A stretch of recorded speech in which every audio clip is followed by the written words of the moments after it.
இனி summer holidays கண்ணு கால் GT ஹாலிடேஸ்க்கு பண்ணு. GT holidays, south India's #1 travel brand. Delhi முதல்வர் கெஜ்ரிவால், ஜார்க்கண்ட் முன்னாள் முதல்வர் ஹேமந்த் சோரன் என முதல்வர்கள் தொடங்கி தமிழகத்தில் அமைச்சராக இருந்த செந்தில் பாலாஜி வரை பலரும் அமலாக்கத்துறையால் கைது செய்யப்பட்டுள்ளனர். இந்நிலையில் தேர்தல் பயத்தால் எதிர்க்கட்சிகளை குறிவைத்து அமலாக்கத்துறை, வருமான வரித்துறை, CBI மூலம் மத்தியில் ஆளும் பாஜக அரசு பழி வாங்குகிறது என்பது எதிர்க்கட்சிகள் வைக்கும் முக்கிய குற்றச்சாட்டு. இது தவிர ஊழல் செய்தவர்கள் பாஜகவில் இணைந்தால் அவர்கள் புனிதர்களாகி விடுவார்கள் என்றும் விமர்சித்து வருகின்றனர். அந்த வகையில் ஊழலை எதிர்கொண்ட எதிர்க்கட்சியை சேர்ந்தவர்கள் கடந்த 2014ஆம் ஆண்டு முதல் தற்போது வரை யார் யார் பாஜகவில் இணைந்திருக்கிறார்கள் என்பதை இச்செய்தியில் பார்க்கலாம். 2014 முதல் ஊழல் குற்றச்சாட்டின் அடிப்படையில் மத்திய அமைப்புகளின் வழக்குகளை எதிர்கொண்ட 25 முக்கிய அரசியல்வாதிகள் பாஜகவில் இணைந்துள்ளனர் என்று இந்தியன் எக்ஸ்பிரஸ் ஊடகம் பட்டியலுடன் தெரிவித்துள்ளது. இதில் 10 பேர் காங்கிரஸை சேர்ந்தவர்கள், தேசியவாத காங்கிரஸ், சிவசேனா ஆகிய கட்சிகளில் இருந்து தலா 4 பேர், திரிணாமுல் காங்கிரஸ் கட்சியிலிருந்து 3 பேர், சமாஜ்வாடி மற்றும் YSR காங்கிரஸ் கட்சியிலிருந்து தலா 1 பாஜகவில் இணைந்துள்ளனர். இவர்கள் மீதான வழக்குகளில் 3 வழக்குகள் முடித்து வைக்கப்பட்டுள்ளன. இன்னும் 20 பேர் மீதான வழக்குகள் நிலுவையில் உள்ளன அல்லது விசாரணை இல்லாமல் முடக்கப்பட்டுள்ளன. சொல்லப்போனால் இவர்கள் மீதான மத்திய விசாரணை அமைப்புகளின் நடவடிக்கை கட்சி மாறிய பிறகு முடங்கி இருக்கிறது. இந்த பட்டியலில் உள்ள 25 அரசியல்வாதிகளில் 6 பேர் சில வாரங்களுக்கு முன்புதான் பாஜகவுக்கு சென்றிருக்கின்றனர். சுவேந்து அதிகாரி நாரதா ஸ்டிங் ஆபரேஷன் வழக்கில் மேற்கு வங்க எதிர்க்கட்சி தலைவரான முன்னாள் MP சுவேந்து அதிகாரி மீது வழக்கு தொடர மக்களவை சபாநாயகரின் அனுமதிக்காக 2019ஆம் ஆண்டு முதல் CBI காத்திருந்தது. இதையடுத்து 2020ஆம் ஆண்டு அவர் திரிணாமுல் காங்கிரஸ் கட்சியிலிருந்து பாஜகவுக்கு சென்றார். இந்நிலையில் அவர் மீதான வழக்கு குறிப்பிடத்தக்க முன்னேற்றம் இல்லாமல் பெயரளவில் மட்டுமே உள்ளது. ஹிமாந்தா பிஸ்வா சர்மா. அஸ்ஸாம் முதல்வர் ஹிமாந்தா பிஸ்வா சர்மா, மகாராஷ்டிரா முன்னாள் முதல்வர் அசோக் சவான் ஆகியோர் மீதான வழக்குகளும் இந்த நிலையில் தான் உள்ளன. 2014ஆம் ஆண்டு சாரதா சிட்ஃபண்ட் ஊழல் வழக்கில் அஸ்ஸாம் முதல்வர் பிஸ்வா CBI விசாரணை மற்றும் சோதனைகளை எதிர்கொண்டார். ஆனால் 2015ஆம் ஆண்டு காங்கிரசிலிருந்து பாஜகவில் இணைந்த பிறகு பிஸ்வா மீதான வழக்கில் எந்த முன்னேற்றமும் இல்லை. அசோக் சவான். ஆதர்ஷ் வீட்டு வசதி வழக்கில் அசோக் சவான் மீதான CBI மற்றும் அமலாக்கத்துறையின் நடவடிக்கைகளுக்கு உச்சநீதிமன்றம் தடை விதித்த நிலையில் அவர் இந்த ஆண்டு பாஜகவில் இணைந்தார். அஜித் பவார். தேசியவாத காங்கிரஸ் கட்சியிலிருந்து பாஜக தலைமையிலான NDA கூட்டணிக்கு கட்சி மாறி இருக்கிறார். இவரின் வழக்கு விவரம் என்னவென்றால், மகாராஷ்டிர மாநில கூட்டுறவு வங்கியில் முறைகேடு நடந்ததாக மும்பை பொருளாதார குற்றப்பிரிவு தேசியவாத காங்கிரஸ் தலைவர் சரத் பவார் மற்றும் அஜித் பவார் உள்ளிட்டோர் மீது வழக்கு பதிவு செய்தது. ஆகஸ்ட் 2019ஆம் ஆண்டு பொருளாதார குற்றப்பிரிவு FIR பதிவு செய்தது. செப்டம்பர் 2019ஆம் ஆண்டு இந்த FIR அடிப்படையில் அமலாக்கத்துறை வழக்கு பதிவு செய்தது. அக்டோபர் 2020ஆம் ஆண்டு பொருளாதார குற்றப்பிரிவு வழக்கை முடித்து வைக்க நீதிமன்றத்தில் அறிக்கை தாக்கல் செய்தது. அமலாக்கத்துறை அதை எதிர்த்தது. ஏப்ரல் 2022ஆம் ஆண்டு அஜித் பவார் பெயர் இல்லாமல் ஒரு குற்றப்பத்திரிகையை அமலாக்கத்துறை தாக்கல் செய்தது. ஜூன் 2022ஆம் ஆண்டு சிவசேனா கட்சி உடைந்து ஏக்நாத் ஷிண்டே பாஜகவில் இணைந்து மாநிலத்தில் NDA கூட்டணி ஆட்சி அமைக்கிறது. ஜூலை 2023ஆம் ஆண்டு அஜித் பவார் பாஜகவில் இணைந்து NDA கூட்டணி ஆட்சியில் துணை முதல்வர் ஆகிறார்.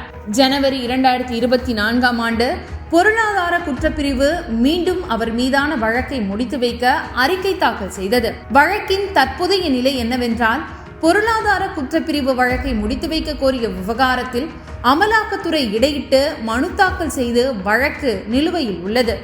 பிரஃபுல் பட்டேல்.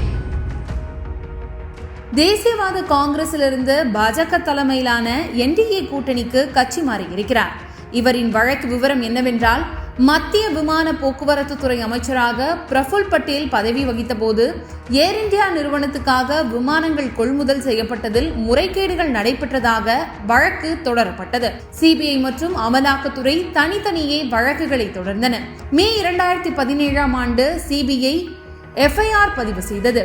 மே 2019 ஆண்டு அமலாக்கத்துறை தனது வழக்கில் பிரஃபுல் பட்டேலின் பெயரை குறிப்பிடுகிறது. ஜூன் 2023 ஆண்டு பிரஃபுல் பட்டேல் NDA கூட்டணியில் இணைகிறார். மார்ச் 2024 ஆண்டு வழக்கை முடிக்க CBI அறிக்கை தாக்கல் செய்கிறது.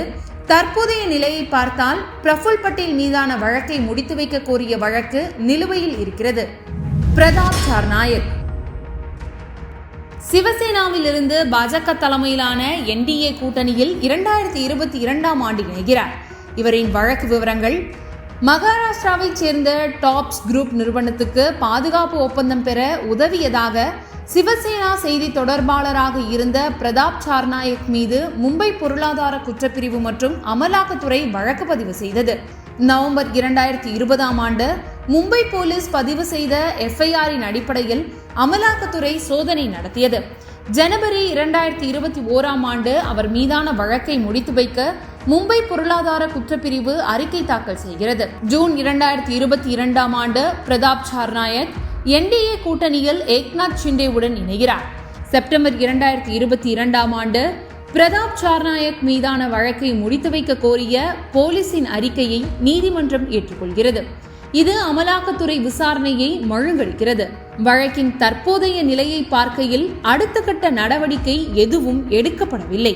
இப்படி மத்திய விசாரணை அமைப்புகளின் சோதனை மற்றும் விசாரணைகளை எதிர்கொண்ட தேசியவாத காங்கிரஸில் இருந்த அசன் முஷ்ரிப் 2023 பாஜகவில் இணைந்தார். சிவசேனாவில் இருந்த பாவனா கவாலி, யாமினி மற்றும் யஷ்வந்த் யாதவ், தெலுங்கு தேசம் கட்சியில் இருந்த CM ரமேஷ், சுஜனா சௌத்ரி, காங்கிரஸில் இருந்த பஞ்சாப் முன்னாள் முதல்வர் அமரீந்தர் சிங் மகன் ரனீந்தர் சிங், சமாஜ்வாதி கட்சியில் இருந்த சஞ்சய் செத், OSR காங்கிரஸ் கட்சியில் இருந்த கீதா, திரிணாமுல் கட்சியில் இருந்த சோவன் சட்டர்ஜி, தாபஸ் ராய், தேசியவாத காங்கிரஸ் கட்சியில் இருந்த சாகன் புஜ்பால், காங்கிரஸில் இருந்த கிருஷ்பா சங்கர் சிங், திகம்பர் காமத், நவீன் ஜிண்டால், அர்ச்சனா பாட்டில், கீதா கோதா, பாபா சித்திக், ஜோதி மிர்தா உள்ளிட்ட அரசியல்வாதிகள் அமலாக்கத்துறை, வருமான வரித்துறை, CBI நடவடிக்கைகளை தொடர்ந்து பாஜகவில் இணைந்துள்ளனர்.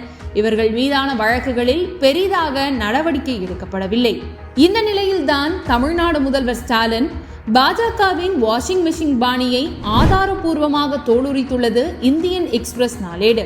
பாஜகவுக்கு தாவிய எதிர்க்கட்சி தலைவர்கள் 25 பேரில் 20 பேர் மீதான ஊழல் வழக்குகளில் நடவடிக்கைகள் நிறுத்தி வைக்கப்பட்டுள்ளன.